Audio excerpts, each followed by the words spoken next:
Abonnez-vous à la chaîne pour voir les dernières vidéos.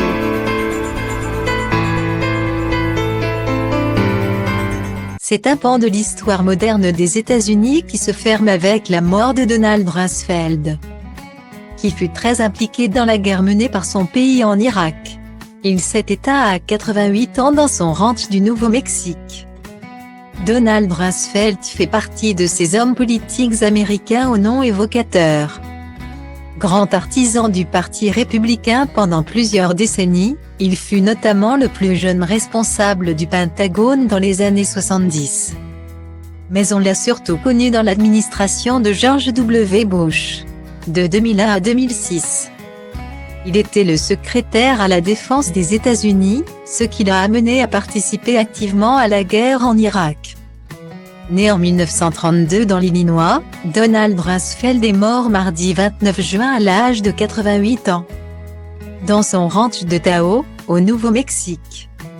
C'est la famille de celui qui a également servi sous la présidence de Gerald Ford qui a partagé l'information dans une déclaration solennelle. L'histoire se souviendra peut-être de lui pour ses extraordinaires accomplissements pendant plus de 6 décennies dans le service public.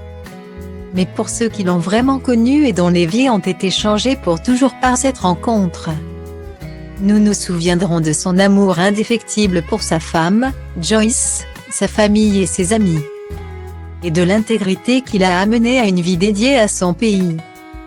Présent dans les locaux du Pentagone lors de l'attaque du 11 septembre 2001, sa carrière sera marquée à jamais par cette tragédie terrible pour les Américains. Juste après le crash de l'avion dans le bâtiment, Donald Rumsfeld a été aperçu à l'extérieur en train d'aider les secours, avant que des personnes de l'administration n'arrivent à le convaincre de se mettre à l'abri. Juste après ces attentats terroristes qui ont secoué l'Amérique, il sera le fer de lance de l'administration Bush lors de la contre-attaque envers Al-Qaïda en Afghanistan, avant de changer de cible pour se tourner vers l'Irak lors de l'invasion de 2003 à la recherche d'armes de destruction massive, qui n'ont finalement jamais été trouvées. Donald Rumsfeld aura donc marqué de son empreinte la politique américaine et les relations internationales au début des années 2000. Il restera dans l'imaginaire américain comme l'un des hommes forts du Parti républicain des 50 dernières années.